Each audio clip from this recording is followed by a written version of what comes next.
wabarakatuh. Hari ini kita ketemu lagi untuk membahas tentang turunan fungsi implisit.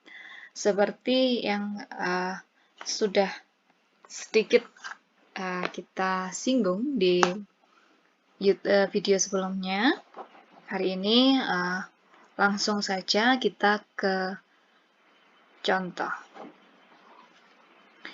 Jadi misalkan kita punya fungsi seperti ini, ya, di mana fungsi itu terdapat dua variabel, yaitu variabel x dan variabel y.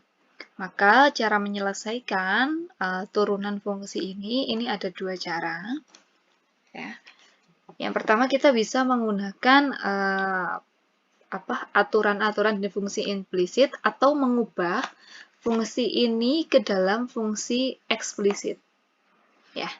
Jadi kalau boleh saya tuliskan, ini disebut dengan fungsi implisit. Implisit itu maksudnya adalah tersirat, ya. Jadi fungsi y ini tersirat di dalam fungsi ini. Variabel y ini tersirat di dalam fungsi ini. Sebenarnya fungsi ini bisa diubah ke dalam bentuk fungsi eksplisit dulu.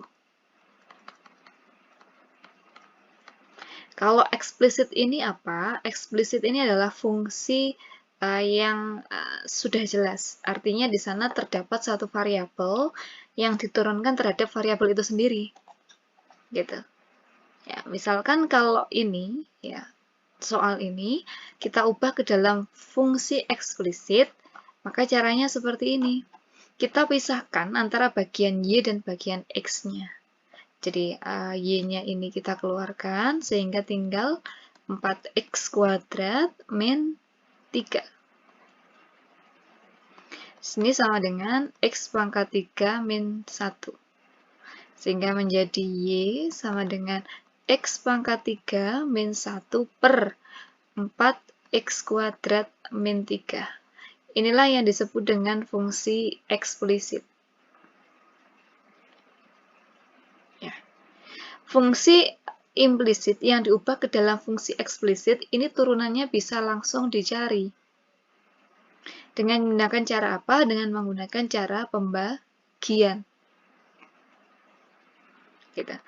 Persamaan untuk pembagian kemarin itu adalah U aksen V min UV aksen per V kuadrat. Ini persamaan untuk pembagian fungsi. Jadi kita misalkan bagian atas ini adalah U-nya, sedangkan bagian yang bawah ini adalah V-nya. Ya, sehingga dari situ kita bisa menuliskan U aksennya apa. Oke, saya tulis di sini. U-nya adalah X pangkat 3 min 1. Maka U aksennya sama dengan turunannya X pangkat 3 min 1, yaitu 3X pangkat 2. Sekarang kita punya V sama dengan 4X kuadrat min 3.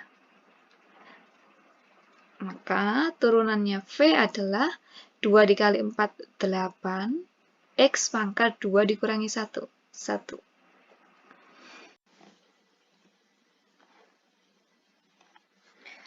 Sehingga Y aksennya adalah,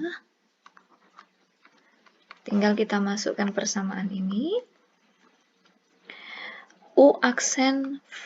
U aksennya adalah 3X kuadrat, V-nya adalah 4X kuadrat min 3, dikurangi U-nya adalah X pangkat 3 min 1 dikalikan dengan V aksen. V aksennya adalah 8X per V kuadrat. V-nya adalah 4X kuadrat min 3 dikuadratkan.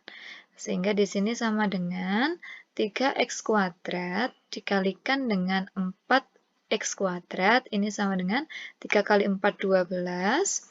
X dengan X ini kebetulan sama, tinggal pangkatnya ditambahkan. Ya, kemudian dikurangi dengan 3 dikalikan 3 adalah 9.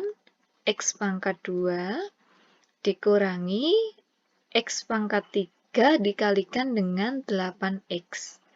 Jadi 8X pangkat 4. Di sini min dengan min jadinya plus 1 dikalikan 8X, di sini 8X per 4X kuadrat min 3 dipangkatkan 2. Sehingga di sini sama dengan 12 dikurangi 8, itu tidak lain adalah 4X pangkat 4 min 9X kuadrat plus 8X dibagi dengan 4X kuadrat min 3 dipangkatkan 2. Dan inilah hasil turunan ketika kita ubah dulu ke dalam fungsi eksplisit. Ya. Namun, ada beberapa soal yang tidak bisa atau sedikit susah ketika dia diubah ke dalam fungsi eksplisit terlebih dahulu. Sehingga solusinya kita harus menggunakan cara lain. Cara yang kedua adalah dengan menggunakan aturan-aturan ini. Ya. Jadi soalnya sama, tapi kita menggunakan cara yang lain. Caranya, turunkan kedua ruas, baik ruas kiri maupun ruas kanan ini terhadap X. Kemudian, langkah yang kedua, setiap kali menurunkan variabel Y ini, kalikan dengan Y aksen atau dikalikan dengan DY per DX, karena ini sama. Ini penulisan saja. Kemudian yang ketiga, kita menyelesaikan secara aljabar dengan memindahkan turunan dari Y itu ke ruas kiri. Dan yang lainnya di ruas kanan. Oke, kita coba dengan langkah-langkah tersebut. Langsung saja. Jadi, kita ibaratkan ini adalah perkalian. Ya, perkalian antara X dan Y.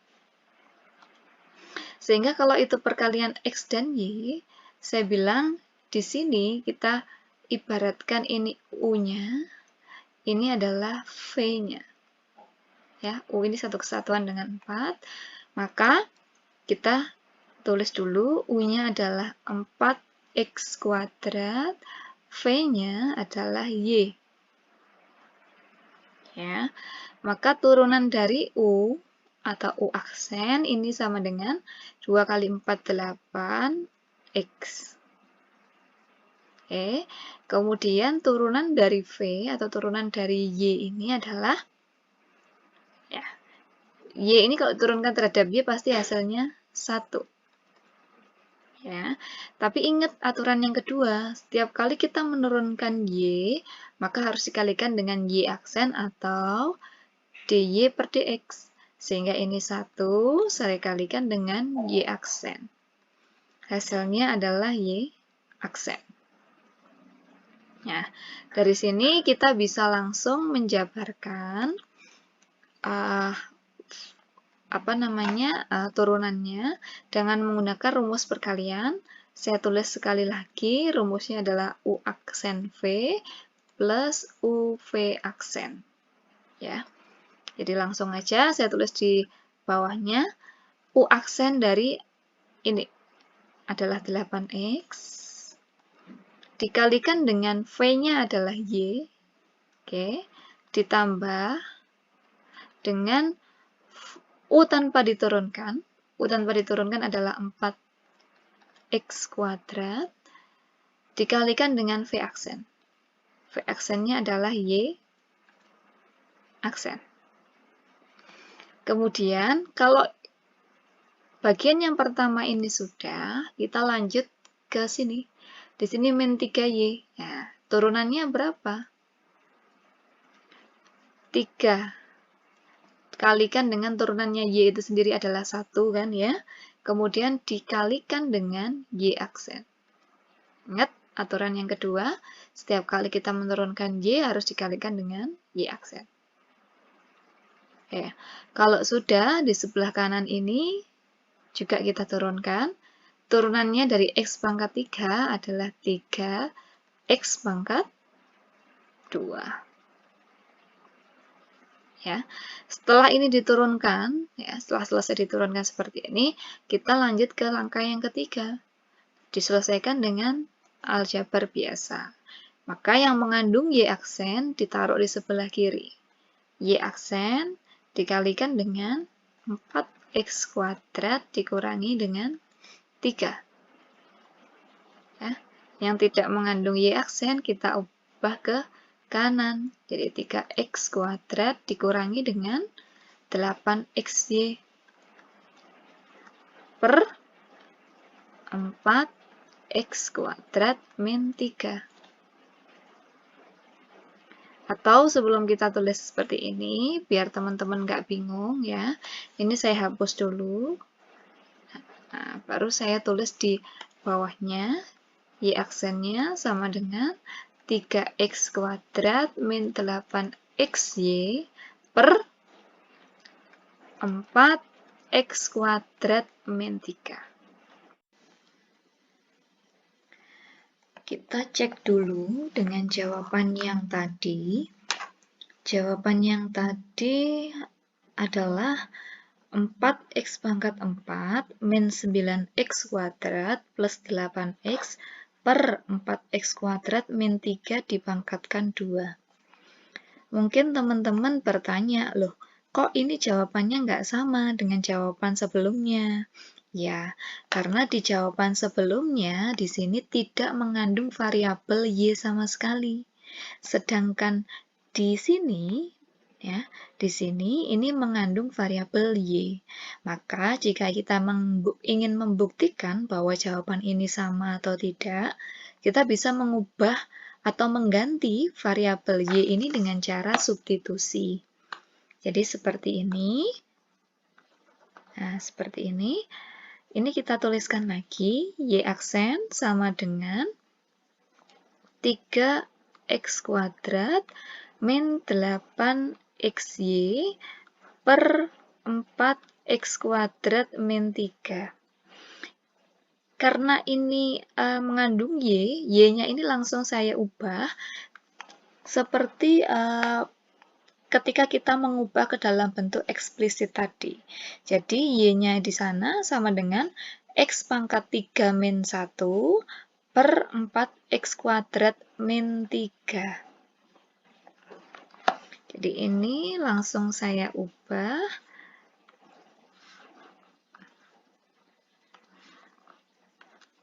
X pangkat 3 min 1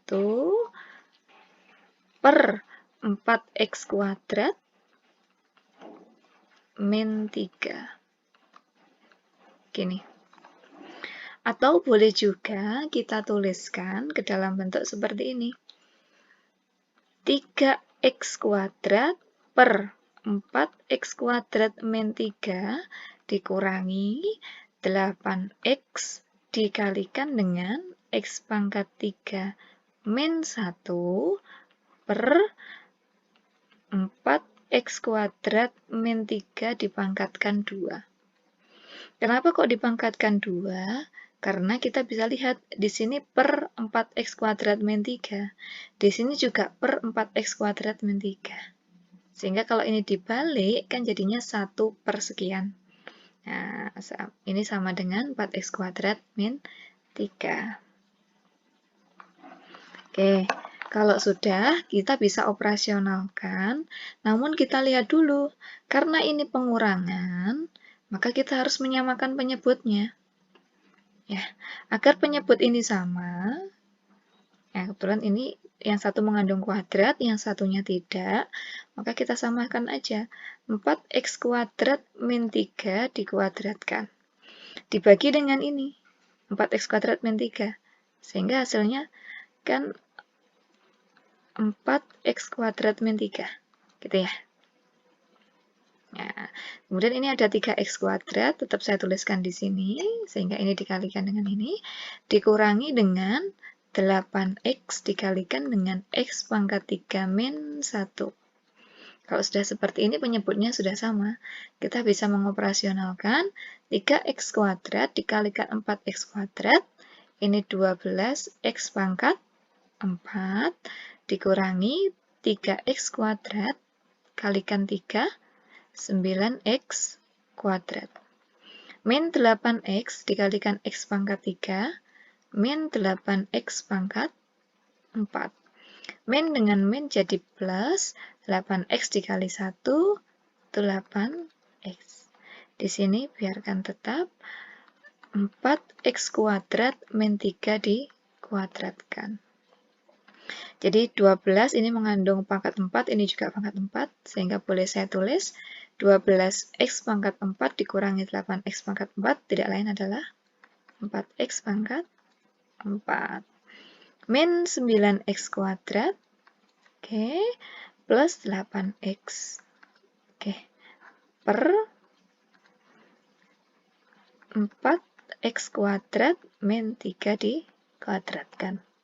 Sekarang kita cek apakah jawabannya sama dengan yang atasnya. 4x kuadrat min 9x kuadrat plus 8x per 4x kuadrat min 3 dikuadratkan. Hasilnya sama. Begitu. Jadi intinya adalah ini hanya untuk membuktikan bahwa penyelesaian baik itu secara langkah seperti ini ataupun menggunakan ataupun mengubah fungsi implisit itu ke dalam fungsi eksplisit, sebenarnya hasilnya sama saja. Ini hanya untuk membuktikan, ya, sebelah kanan ini.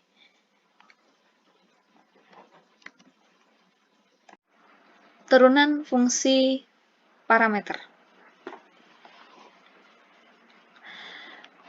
Turunan fungsi parameter ini terdiri dari dua fungsi. Ya. Kalau di implisit tadi, variabel lain menyisip ke dalam fungsi itu, ya. Kemudian kita cari eksplisitnya seperti apa, atau kita bisa menyelesaikan turunannya dengan menggunakan langkah-langkah. Namun di turunan fungsi parameter ini, fungsinya sendiri-sendiri. Jadi ada fungsi x dan fungsi y, misalkan seperti itu. Kemudian di sana terdapat parameter t. Ini adalah parameternya. Ini adalah fungsinya. Fungsi x dan ini fungsi y. Ya. Jadi kalau Anda ketemu modelan seperti ini, penyelesaiannya tinggal dilihat soalnya. Kalau di soalnya ditanyakan dy per dx, maka kita cari masing-masing turunannya y berapa, turunannya x berapa. Nah, ingat karena parameternya di sini adalah t, ini semua adalah t, di sini ada t, di sini juga t, maka masing-masing ini diturunkan terhadap t. Oke, kita turunkan masing-masing x aksen atau biar kita nanti nyambung dengan kesimpulannya, saya menuliskan dalam bentuk dx per dt. Artinya fungsi x ini diturunkan terhadap t. Oke. 4t kuadrat min 4t per dt. Sama dengan 2 kali 4 adalah 8. 8t pangkat 1 min 4. Ini dx per dt-nya. Sekarang dy per dt. dy per dt ini sama dengan d1 min 4t kuadrat per dt. Ketika diturunkan, 1 ini diturunkan pasti 0. Kemudian di sini min 4t kuadrat diturunkan min 2 kali 4 ya. Kali 4, t-nya pangkat 1. Gitu ya, 2 kurangi 1. Sehingga hasilnya adalah min 8T. Oke, kalau sudah masing-masing dicari turunannya, kita bisa mencari jawaban dari sini. Tentukan dy per dx. Nah, dy per dx ini masing-masing terhadap t, sehingga ini boleh saya tulis gini. dy per dt saya bagi dengan dx per dt. Kan begitu. Atau boleh saya tulis dy per dt, karena ini pembagian, saya jadikan perkalian dt per dx. Kalau perkalian dibalik ya, dt-nya yang jadi atas, dx-nya jadi di bawah. Sehingga ini habis, jadinya kan sama dy per dx. Ya, gitu ya. Sehingga hasilnya adalah langsung saja dy per dx, dy-nya ini kita ambil dari ini ya. dy-nya adalah min 8t per dx. dx-nya tadi dari mana? dx-nya tadi dari dx per dt per 8t min 4. Ini adalah hasilnya, tapi kalau mau disederhanakan lagi masih bisa, karena ini semua kelipatan 4, maka dibagi lagi dengan 4, hasilnya adalah min 2t per 2t min 1. Gitu ya. Jadi hasil akhirnya adalah ini. Sekian pembahasan untuk fungsi implisit dan fungsi parameter. Teman-teman, jika ada pertanyaan terkait ini, boleh disampaikan di kolom komen. Saya akhiri, wassalamualaikum warahmatullahi wabarakatuh.